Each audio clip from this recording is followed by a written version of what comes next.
Y el análisis que sigue tiene que ver con el costo humano de la crisis. Claro, Pedro, cuando uno piensa en la crisis que están viviendo en Europa y también cuando piensa, por ejemplo, yo leí el otro día en Mar del Plata cierra un colegio histórico, el Patronato de la Infancia, el Colegio Pío XII, hay 32 personas que se van a quedar seguramente sin trabajo. El costo humano de la crisis, como decía Pedro, ¿cómo evitarlo? Está Raúl de la Torre con un invitado con mayúsculas.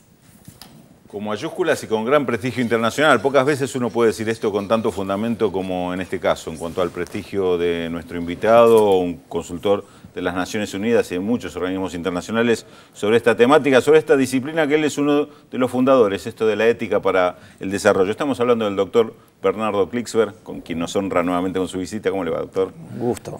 Y autor también de un trabajo que está teniendo muchísima repercusión internacional, cómo enfrentar la pobreza y la desigualdad, que está saliendo como suplemento del diario Página 12 en días domingos, y me contaba el doctor Klicksberg que ya se está utilizando como material de educación en universidades del resto del mundo, ¿no?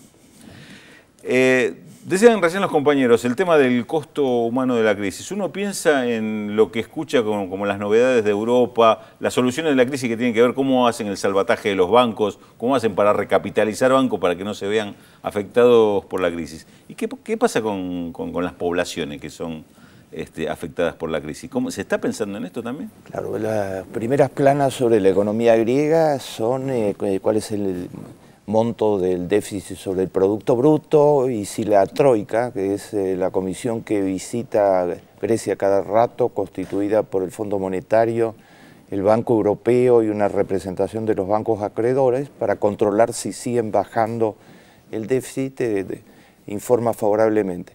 Cuando la Troika informa favorablemente, la población griega tiembla, porque como están bajando el déficit, las medidas de la receta ortodoxa que se aplicaron en Argentina en los 90 se están aplicando bajo presión total en la Grecia actual, y produjeron que el Producto Bruto griego cayera, fuera negativo el año pasado en un 5,5% y este año, según los pronósticos, en un 6,6%. O sea, la economía se está derrumbando. Aplicar la receta destruye la economía, como lo hizo en la Argentina en los años 90. La receta de Menem está siendo aplicada en Grecia, para decirlo de algún modo, pero nadie pone en primera plana los costos humanos de lo que está sucediendo.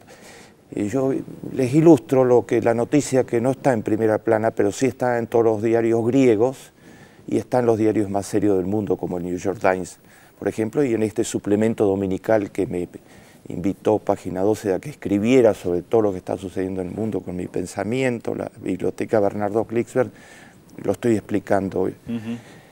La tasa de suicidios en Grecia aumentó en los últimos 5 meses en un 40%, eso no aparece en la primera plana. No. Y la principal ONG griega, una organización ejemplar, que trata de prevenir el suicidio, entonces tiene una línea roja a la que una persona que está muy deprimida puede llamar para que la ayuden psicológicamente y la ayuden, ¿no? No da abasto, porque recibía 10 llamadas por día y ahora recibe 100 llamadas por día. Y han hecho un estudio, esta ONG ha hecho un estudio sobre el perfil de los que se suicidan y de los que llaman por teléfono para pedir ayuda porque están al borde, digamos. Y son personas de 30 a 60 años de edad. Gran parte de ellos empresarios, profesionales, que han quedado expulsados totalmente por la receta que se le está aplicando a Grecia. En Grecia, entre la receta, se redujo a la mitad el sueldo de los maestros, a la mitad de lo que ganaban, que era ya bastante magro. Y además, para colmo, se inventó un pretexto. Como la receta ortodoxa siempre inventa pretextos para justificar. Entonces le echaron toda la culpa completa al pueblo griego. Por ahí andan circulando que eran todos gastadores, que se pasaban.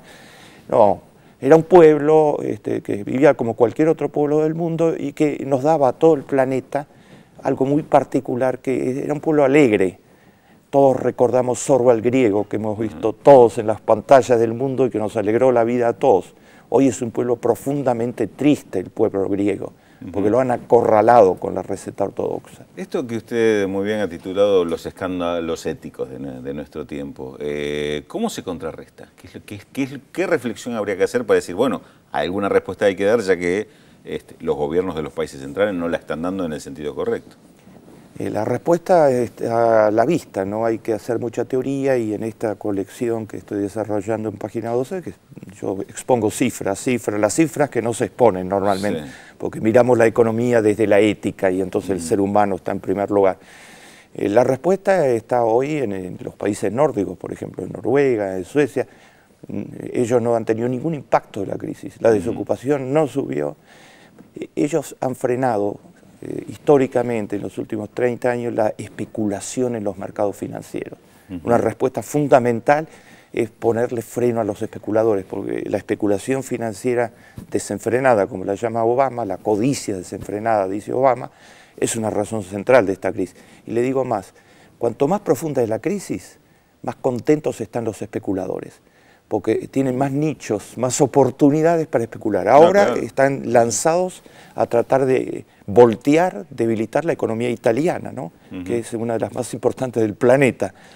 Bueno, cuando usted decía que cada vez que la Troika opina a favor de los ajustes tiembla el pueblo griego, pero también tiemblan los pueblos italianos o el pueblo español pensando, ¿será lo próximo que nos toca a nosotros? Claro. Ahora, esto no es impune, ¿no? En el mundo ha surgido una voz con la que nadie esperaba, digamos, que yo digo que no estaba en el libreto, que es la voz de miles y miles de jóvenes que están ocupando las plazas públicas, los llaman los indignados, ¿verdad? Ahora están en Wall Street.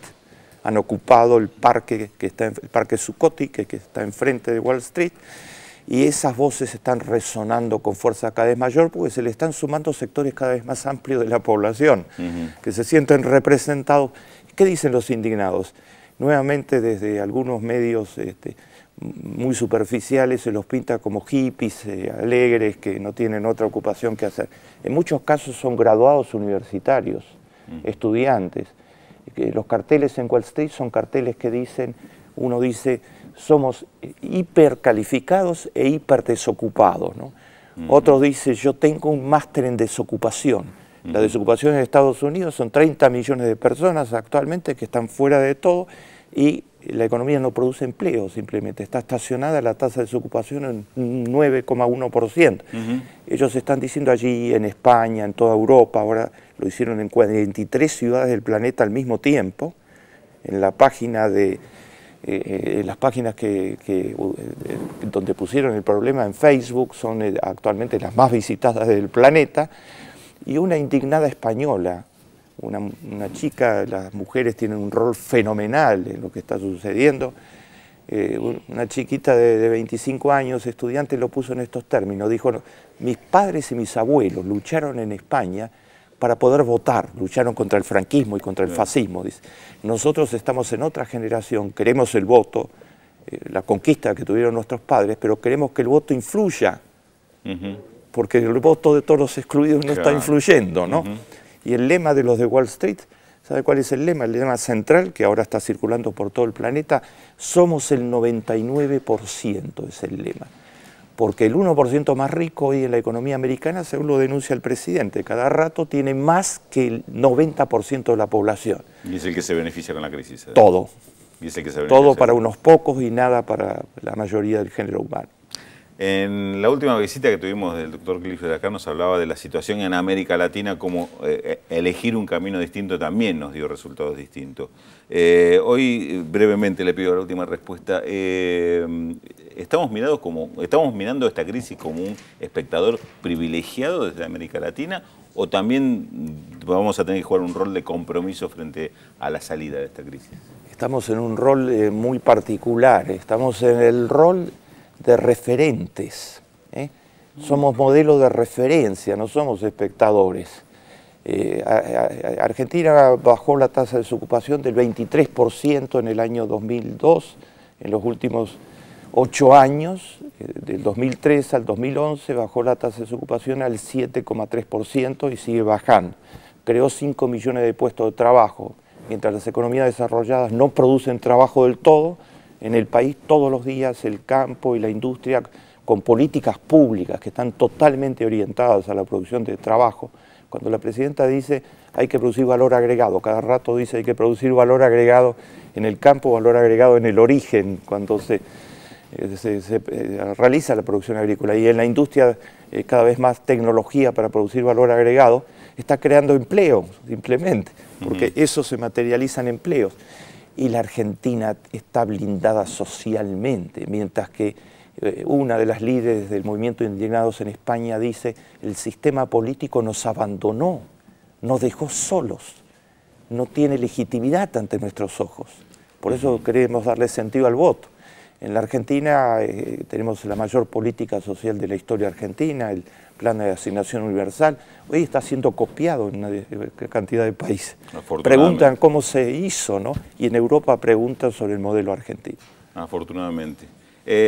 Con su lenguaje sencillo pero muy profundo, el doctor Bernardo Klingselber, un pensador de prestigio internacional y un pensador que deberíamos aprovechar más para encontrar estos caminos alternativos que necesita esta crisis y este escándalo ético internacional que estamos viviendo. Doctor, como siempre, le agradezco muchísimo. Y le agrego una pequeña notita que está creciendo en el país junto a una política pública con rostro humano, como la llamo yo, y a favor de la gente en el país. Está creciendo la responsabilidad social empresarial y está creciendo la sociedad civil, ¿no? Hoy a la noche va a haber los jóvenes de Un Techo para Mi País, que es un movimiento que está en 19 países actualmente, todo de voluntarios y que ayudan a la política pública llevando viviendas a las zonas de pobreza más extrema de los países. Hoy hacen en 19 países, son los nuevos jóvenes, los indignados y los de Un Techo para Mi País, tienen 400.000 voluntarios. Hoy hacen una noche sin techo, que invitan a jóvenes de buen pasar de toda la Argentina a vivir una noche sin techo hoy en el Congreso, en la plaza que está al lado del Congreso, para al día siguiente salir a construir viviendas en las zonas de pobreza más extrema del país, apoyado por una institución público-privada que es el Banco Hipotecario y por la política pública en general. Y encima promueve acción social, es un fenómeno. El doctor Klingselber con nosotros, profesor, muchísimas gracias. Aprovéchelo, escúchelo, léalo porque me parece que nos hace muy bien a todos.